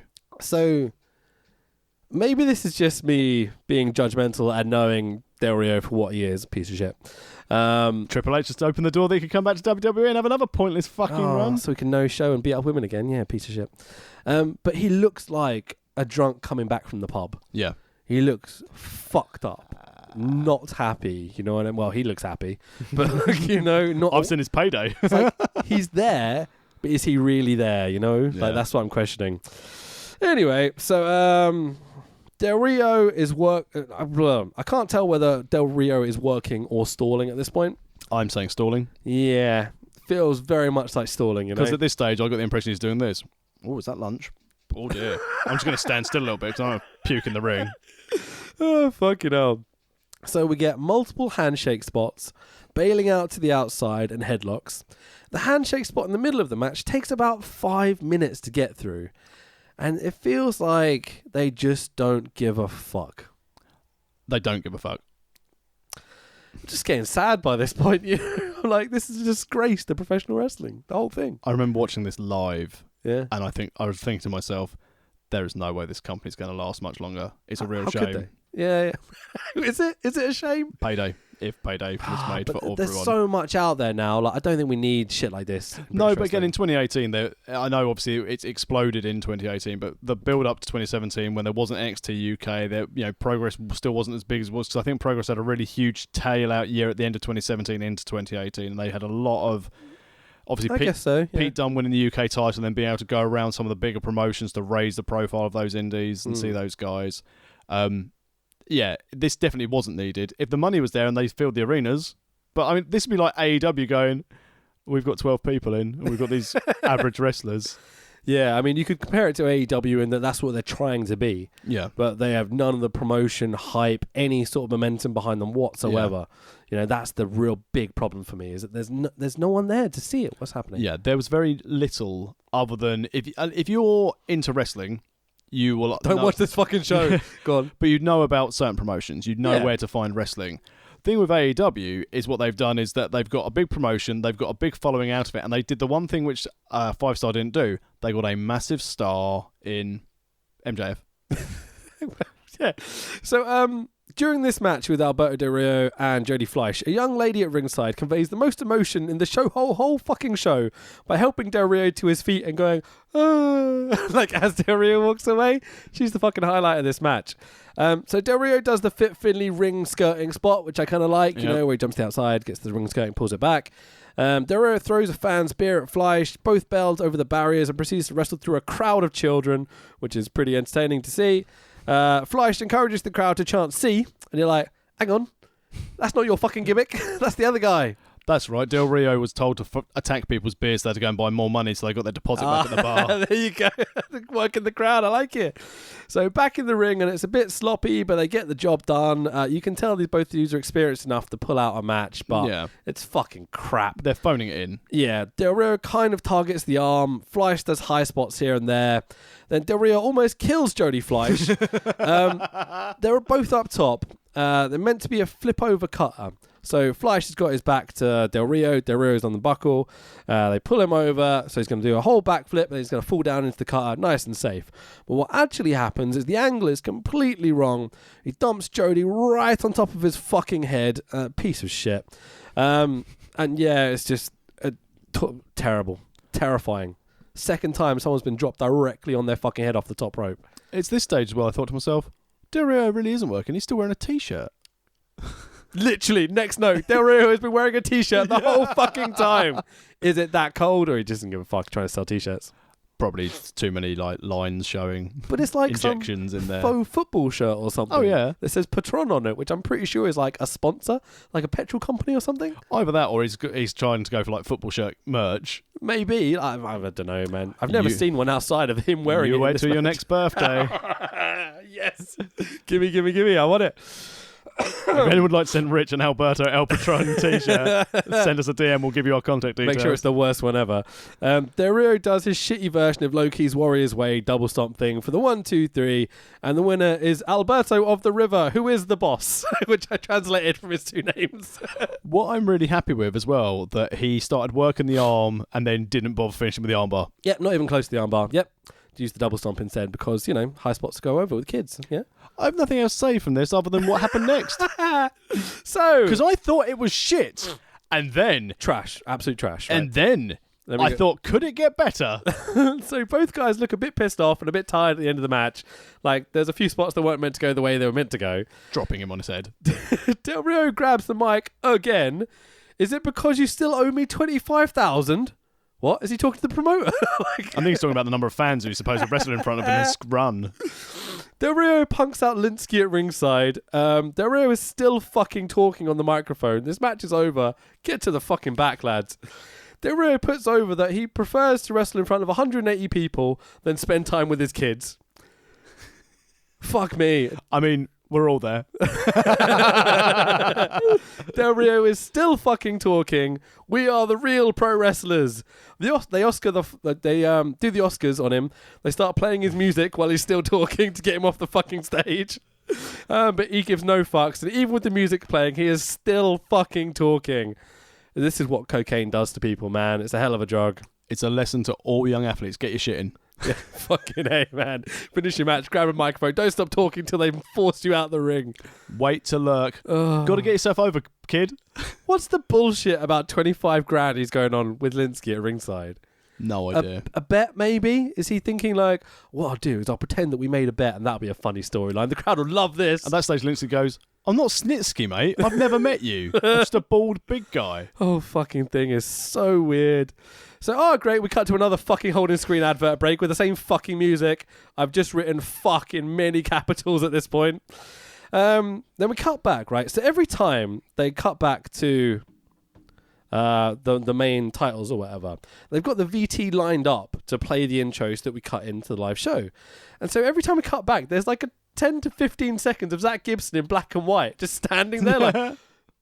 And you're like, you didn't think to cut this bit. This bit as well, like, you're fucking morons. So they show Zach Gibson shouting at my pal SoCal Val. What a prick. Then we cut to Lambert and Hendry at ringside, and it seems very dark behind them suddenly. Did you catch this bit? Someone, basically, again, they hadn't put another 50p in the electric. So you've got to remember that all the seats, even the empty ones, are all lit up. So when they cut back to them at ringside, and suddenly it's very dark behind them, we're like, was this recorded post-event by any chance? What are you trying to say? Could they have made... They would have just shot it with empty seats behind them lit up, and no one would have been the wiser. Nah, this was definitely live. Fuck me. So, oh my fucking god, Linsky is in the ring, and it's now time for the modcast. I'm not reviewing Flash Morgan Webster's shitty podcast because he doesn't review ours. Fuck's sake. Yeah, I as soon as I saw this as another modcast, I remembered and I thought to myself, was this a segment? Yeah. So we'd come out and wrestle on the pre-show and then come and do a fucking modcast. It's not even the name of his podcast. His name of his podcast is Wrestling Friends. And you're like, what the fuck? I'm upset that you know the name of his podcast. You're not towing the company line, mate. I look at my competition, mate. Why would anyone listen to that shit when we exist? Do you know what I mean? Like, really? Anyway, so the interview podcast is dead. Listen to my ESPN interview this weekend. It's great. We'll never get... I wasn't invited, but you're never getting invited to ESPN ever again. Oh, fuck me. They said I did a good job, actually. Do you want me to add the quote? Let's see. What did they say about me? The producer guy, Dan, emailed me back afterwards. Because the good thing about this is... I'm bored of talking about 5-star now. Fuck it. Let's just talk about other stuff. Go on. No, I was going to say, the good thing about it that it's been so dire that we've now taken you who refuses to shill and feels uncomfortable feel that the only way to save this episode of the podcast is to put yourself over. So it said, thanks, Rich. Sorry about Jamie's cruel joke. You were terrific. And I'm like, hey! By the way, the cruel joke, which I will spoil now. No. Save the cruel joke for their podcast. We can't give away you're only on for 10 minutes. You've already given away 7 minutes of it. I won't be an absolute prick then. Fair enough. Okay, back to our notes. Let's talk about Flash Morgan Webster's fucking podcast. No. He interviewed Zach Gibson. Zach Gibson basically brought out a belt, and that is all we're going to talk about the fucking podcast. I love it. Yeah, absolutely. He brought out the real world title. The best part about this whole thing is when Gibson comes out, he grabs the mic and he goes, "Get on with it." My sentiments exactly. Yeah. It's like I think Gibson's meant to be the heel here. Gibson but he starts to shit on the overrated American names, and I'm like, I fucking agree, mate. But he's done that throughout. Oh, That's nice. the thing. So obviously he wants a title shot. So far he was denied a title shot against Morrison. He was denied a shot against Hager, right? Swagger. Yeah. And basically every single time they had their little faction as well, where they went against the imports. Yeah. So that's his thing. He hates the international talent. That sets up the main event at least, some sort of storytelling to it. Anyway, blah, blah, blah, blah. They bring out this belt, which is the real 5-star championship. If they'd video distorted it, I would have been more on board. Absolutely, man. That's blatantly the kind of thing they're going for at this point. But you would have thought, as your promotion's on its way out, it's on its last legs, this is the last ever show you fucking do, you wouldn't pay for the new belt, It looks distinctly like the main title, so I think they just went, this is the real one. just scratched in real, put a bit of gaffer tape over it, real. Swag was like, I'm not coming back to this jazz ever again. So as they're talking, Gibson puts himself over. Webster looks gormless, his normal resting face. And rah, it's SCPW's own Eddie Ryan. Yay! Lion mask, Spartan cloak thing. Eddie's promo. At least he's got a fucking gimmick. Yeah, for sure. And looks like a wrestler. Put some effort into it. Yeah. He's a big, jacked up lad, Yeah, absolutely. So Eddie's promo is a bit, it's a bit generic. Tricky, yeah, there's not much to work with, really, let's be honest. Gibson just goes, boring, in the microphone. You're like, you douche. Who on earth gave you a microphone? And Eddie responds by going, shut up, shut up, shut up. And I'm like, this is not going how I would like it to. Webster keeps sticking his nose in, fondling the lion mask over and over. Just stop talking. Fucking wrestle already. But for some reason, Gibson goes to the back as Eddie is still talking in the ring. And we cut to another fucking advert break. Excellent. Yep, great. Yeah, you fucking cunt. Every time they cut to the back, blah, blah, blah, blah, blah. I'm going to skip over all this bullshit. So I was praying at this point, is that the end of the show? They're not actually going to have the match. Like, oh no. We cut back to here's Joey Axel. Well, Joey Axel, what can we say about Joey Axel other than releasing videos of his ex-girlfriend on the internet? Oh, did he? Interesting. Did not know that. We all know who Joe... These are the Tony Storm videos. Oh, is he the cunt? So he's a scumbag. Good stuff. I'm just going to throw the word allegedly there, just in case. You're a prick. Allegedly. So, No, you're a prick. He has a fucking bleached blonde mullet faux hawk Mohican thing. This hair, holy fucking shit, man. You put some effort in at least. He's a prick. Okay, we'll just go with that. Fair enough. Out comes BT Gunn. Something about them being contenders to Matt Riddle's championship tap or snap title. Oh, now we're on to something important. The tap or snap championship. Go on, the submission only title. I could get behind that, maybe. Won by Haskins. Okay. Defended it a few times. Then won by Matt Riddle. And we never saw him again. Or the belt. Oh, really? Yeah. So he's probably still got it? Wouldn't surprise me. I'm just saying, right? If any of the pro wrestlers that are on this show happen to Google this and come across this pod and hear this moment right now, if you own a 5-star championship wrestling belt, I will buy it from you. I guarantee I'll pay you a decent amount of money to buy that championship from you. I want a fucking 5-star belt. Well, the only 4 people, because Max has probably still never found his tag belt. Yeah, I'm sure. Means that you've got to speak to Swagger. Is Swagger got the big belt or whatever? The big gold belt. Of course, yeah. You've got to speak to Riddle for the tap or snap. The tap. You've got to speak to Max Dead and Sterling for the tag. Okay. Eddie Ryan.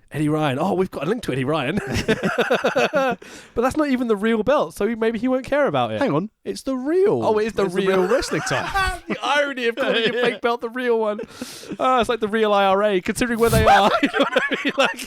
It's bad timing. I mean, the bad Freudian slip with the Iris versus other earlier. Now you've mentioned the... Yeah, this pod's getting... I don't think we can get episode 31. Demonetized. Right. So Axel hooks it in a stretch muffler, grabs the mic and heads to the back, because that's what you do with a microphone. You pick it up and then walk to the back and don't say fucking anything, you fucking prick. As opposed to Ronda Rousey, who did a mic drop and kept fucking picking up the mic this week on Raw. Did she? Okay, good stuff. I've got to... Oh, right. Fair enough. That's not how mic drops work. Fucking clown. Anyway, another fucking holding screen ad break. Same music. Did they not think to cut this shit? Cut back to the arena, and BT Gunn is being helped to the back still. At least a bit of selling, like that. At this stage, Joey Axel had posted the videos of BT Gunn on the internet. Allegedly. Allegedly. So Lambert and Hendry announced that Ryan and Gibson are going to wrestle for the new Real 5-star strap right now, blah, blah, blah. So the last up, our main event of the evening. Let's get through this fucking show. There is a reason why Eddie Ryan's in this match, genuinely. Okay, go on. So obviously Zach Gibson's not been given his chance because he's been put out by all these Yanks and all the American imports getting a chance. Yeah. Whereas Eddie Ryan has been fighting Swagger for the main belt, and Swagger has cheated, so Eddie Ryan is still technically the number one contender for the real belt. Look at me care. So we jump into Eddie Ryan versus Zach Gibson. Eddie Ryan has an entrance video and entrance music. Holy fucking shit. It only took 3 and a bit hours to get to someone with their own entrance music and entrance. Like, again, the importance of entrance music and your entrance as a character. Yep. And this is the only dude they give a fucking shit about. And know? rightly so. Based on what we've had on the card. Gibson? Well, the problem with Gibson is that this days before this final show he'd signed with WWE. So he doesn't deserve an entrance video. Because Zach Gibson was the only good thing about 5-star. Yeah. And then WWE did this going, yoink. Oh, rightly so. He's one of the best workers for years. Yeah. We see him in Progress where he should have been top heel in Progress for, 3-4 years? Can you imagine him against Sexsmith if they'd not fucked up Sexsmith as a proper feud? That would have been amazing. It would have been great, but they can't book a face. Let's carry on. So, Gibson gets booed a bit. See you at Ali Pally. The match is okay. No, neither guy willing to kill themselves. Understandably, there's fuck all people in the crowd. I don't think anyone's really watching this, apart from us. Gibson is a great heel. Eddie Ryan is a sympathetic face. Gibson works the arm. Ryan has a fun little comeback. Show has been so bad. No matter how good this match could potentially be, I just don't give a fuck. I'm really struggling to get any sort of emotional investment whatsoever. This is the first. I mean, I know we've watched some dire pods before, and at least Rinker King was only an hour. Yeah, and that was awful. That was funny. Yeah, this is just shit. This is the sort of thing like if you see an Ann shit herself, you'd be like, oh dear. You compared a wrestling show to seeing a Nan shit themselves. Yes. Fucking perfect. Fuck it, let's go. That's done. End the pod. Let's go home. I was going to call it an embarrassment, but fucking hell, that's so much better. Because it's not even funny. Oh if one of your drunk friends shits themselves, it's hilarious. But if your Nan shits herself, you'd be like, oh dear, Nan. And that's what this wrestling show is. Holy shit. Oh my god. So I don't know how I'm going to finish this now, but I needed to save the podcast. Ticket to Ride by Gibson. Super kick by Eddie. Both lads down. Ticket to Ride out the corner by Gibson. Helter Skelter by Gibson. Eddie kicks out at 2. They're doing the full kick out of every fucking big spot. Lambert makes Beatles puns on commentary. Double clothesline. Both lads down again. They fight to their feet. Super kick. Air raid crash by Eddie Ryan. Does he have a name for it? No. Air raid crash by Eddie Ryan. For the 1, 2, 3, Eddie looks shocked. And new, unofficial, not sanctioned, real champion for 5-star wrestling. Real championship on Wikipedia. Oh, for fuck's sake. Eddie Ryan. Out come the shitty heels that only had one tag strapped earlier to beat down Gibson. For fuck's sake, end this already. Why are we doing this? Heel tag now beat down Gibson as well because logic. And Naka from the crowd jumps over the barrier. Isn't it that lad from TNA, Bram or something? Making his debut on their last show. Good job, mate. Well, Bram, again, for a bit of context to those who haven't gone back for and watched the 5-star, Bram had been teased in the background, so they'd always shown pictures of behind him. He's coming. Who's this guy? And then throughout the commentary, you've probably seen, you had the outside shot in the snow. Oh, God. And Joe Henry's like, who's that? He's here. There was an outside shot? Yeah, I think you probably missed it during one of the advert breaks. Oh, good stuff. Missed that completely. Anyway, the commentators don't seem to know who he is. Who is this guy? Yeah, very much. Maybe they're putting it over like that, He flips off the camera and blah, we're out of here. Thank fuck. This show. Oh, yeah, they cut to the fucking holding screen with the same shitty music at the end just to finish off the show. Just to make me really fucking angry by the end of it. That's right, guys. Next week we're in Aberdeen. Or are we? Go on. So I think we can honestly say the legacy of 5-star wrestling in both its upstarts is pointless. Legacy. Oh, they fucked off a lot of people. They cost a lot of the boys a lot of money. They did not showcase female talent in any way, shape or form in the entire run of this program outside of having SoCal Val on there. Hi Val, how you doing? Who they gave a whole minute to, maybe 30 seconds. She asked one question, I think, and that was it. Yeah. Great utilization of your talent, well done. Yeah, great use of the great female talent in the UK scene by just getting your imports in again. Yeah. Especially imports who don't give a shit. Ray can't be bothered because he's got a family emergency. Half of them didn't wrestle on this show. Yeah, Colito and Masters flew in to do a promo of a couple of Scottish boys. Why didn't they just put him in a match? They should have done. Well, just do fucking Big Grizz against Carlito. That'd be hilarious. Yeah. Carlito, little dude, Big Grizz chasing him around the ring. You know, do Chris Masters versus Eddie Ryan mirror match. Yes, let's do it. I can book this shit. Give me these guys in a wrestling ring in front of 100 people. I will give you 1,000,000 times better wrestling show. Do you want a better venue? Fucking hell, mate. I would never run this venue is the problem. I would have better ring entrances on my fucking laptop and just put it at the top of the entrance ramp as the shit that they had. 150 people in an 11,000 seat arena. It's people who came to watch my last comedy show. So, I mean, here's my notes to finish off. I was so fucking... I'm calmed down now because I've got it out of my system with this pod. I love podcasting. It's like psychotherapy. It's fucking brilliant. -5 stars. Cornflakes. The worst show I have ever seen. Thank fuck this company died. A disgrace to professional wrestling. Sums it up. When 5 Star got announced a TV deal, I sent the guy an email and said, I do commentary, I'd be interested in working with you. And he never replied to me, so that's why his company went under. The thing is, right, that yes, this was bad. Yes, there was some more unfortunate people have watched my commentary on OWE on a new subscription channel. They watched the entire combination of fucking 5 Star and the entire run. Fucking A, man. My dad, right, isn't a professional wrestling fan. I've taken him to one show. There was an FWA show when they came back the second time. Before you do that, go on. Very quickly, have you seen that loads of old FWA footage has now been uploaded to YouTube? I haven't, no. It's amazing. Okay, Check. we'll I'll send you some links. It's like matches or parts of shows. Oh my god, Okay. I love the FWA. I love parts of it. There's one person in the FWA I don't like. Well, yeah. The owner? Yeah. Let's move on.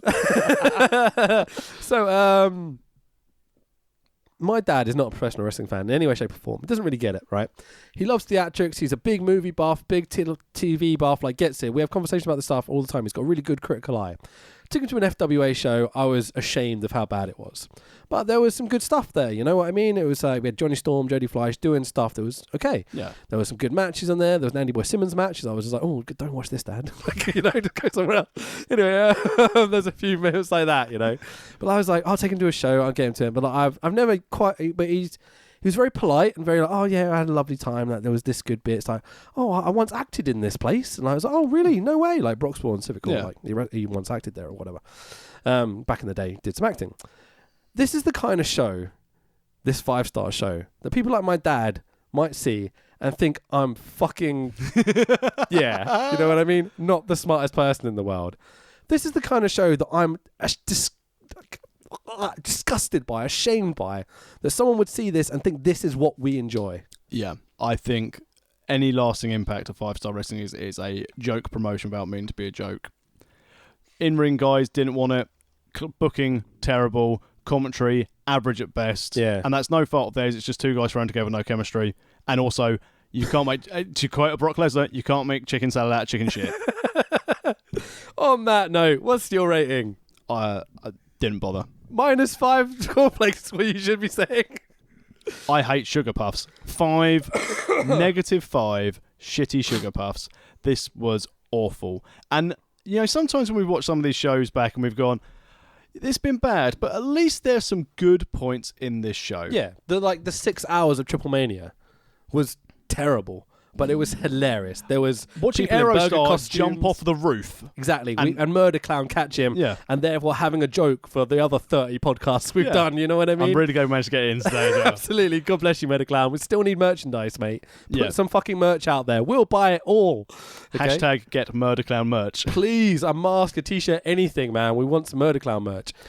But this is embarrassing for wrestling. Fair play to everyone who went, and also fair play to the guys who went and tried to get to Belfast. yeah, I'm just burying this promotion while you do this. Don't worry, carry on. I can quite honestly say we will never be watching another 5-star wrestling show on this podcast, because if we do, I will not be on the next week's episode of the podcast. It's so bad. I kind of enjoyed it. No, I didn't. I hated it. I'm lying. I'm trying to be positive. Absolute dross. I hated absolutely everything about it. Fuck this company.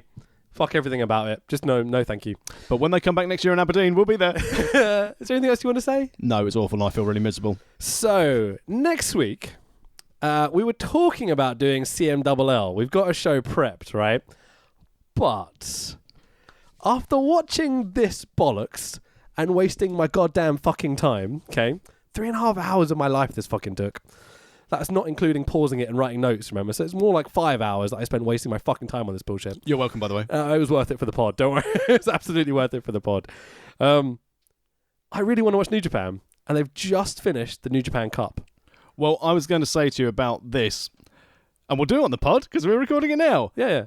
I think if We're live. Because next week we are showing the live bonus edition, the second ever Super Quiz Cup. It's not live, it's recorded, but yeah, carry on. Tapes delay. Yeah. Like SummerSlam 92 was. Super Quiz Cup 2 in your faces soon. I feel that if we do a live podcast on the same day as Super Quiz Cup being released, no one's going to watch one or the other. But that's the point, it's a bonus pod. No. I want people to watch it. I want this to be our main focus. So you don't want to do a pod next week? I want to do a pod, but we need to put it in we'll need to SummerSlam 92 it and put it in for a later date. I don't know. I think we can do both. I don't think people will watch both. I don't give a fuck about people. Hi ESPN, buy our merch on Amazon. Let's talk about it later. Anyway, so next week we'll probably be doing a show. At the very least, we'll have the Super Quiz Cup 2 out for you. I'm really, really happy with how it's come out. 2.5 hours, what can I be described as a great way to make sure no other wrestlers get booked anywhere else based on some of the stories they tell. So, just to clarify, people that don't know, for every major show across professional wrestling, we do something called the Super Quiz Cup, which is where we get a whole bunch of people, usually 3 teams, each of 2 people, so 6 people and me hosting, or it will be you hosting in the future if you proceed to lose or whatever it may be. Try not to spoil it there. And we do a game show, essentially what it breaks down to. So we have the original Super Quiz Cup 1, which is on the podcast archive, so go watch that. But listen to that because it's just audio. Indeed, listen to it. Yeah, it's on YouTube as well, so you can listen to it there. And it came out really funny and really good. Really good stuff. One of our most listened to episodes as well. But this time, we're doing one for WrestleMania. That was obviously for Wrestle Kingdom and New Year's. This is for WrestleMania. We've gone full WrestleMania 2 production level, and so it's going to be really, really fun. We're going to be doing another one for another big show later in the year as well. So these are like our big kind of WrestleMania-esque kind of level podcasts or whatever. So make sure you check it out. Lots of involvement, lots of hilarity. I'm going to make a punt for this as well. Go ahead. So, watch Super Quiz Cup 2. If you enjoy it, tweet other wrestlers who you want to see on the Super Quiz Cup. Yeah, that could be fun. We've had a few names inquire. We have. She might be looking at in the future. So it'd be good to have some other pro wrestlers, opposite each other, maybe. Yeah. So if you want to see your favourite independent wrestler, who will be cheap. Yeah. Oh, by the way, hi Sugar Dunkerton. Do you want to come on our Super Quiz That's Cup? The point. Yeah, he said he wanted to come on the pod. Yeah. So we'll get Sugar D on at some point. And they're recorded, so it'll be more convenient for him. Okay. Yeah. If he's in the country, we'll see. But yeah, let us know who you want to see on the next Super Quiz Cup. But make sure you watch this one. It drops on this coming Wednesday the 3rd of April. That's the one. 2.5 hours of, I'd say, hilarity. Yeah. Me and Mr. Wicked try and defend our title against team of Smart Mike Blake and Silas Roth and former SCPW champion Will Power and newly crowned Hustle and Heart champion Juan Dan. Congratulations, buddy. Well earned. So yeah, it's all right. So we'll probably be back next week, I guess we're saying at this point. We'll have this argument off air. Take care, everybody. Bye. Fuck off, 5-star.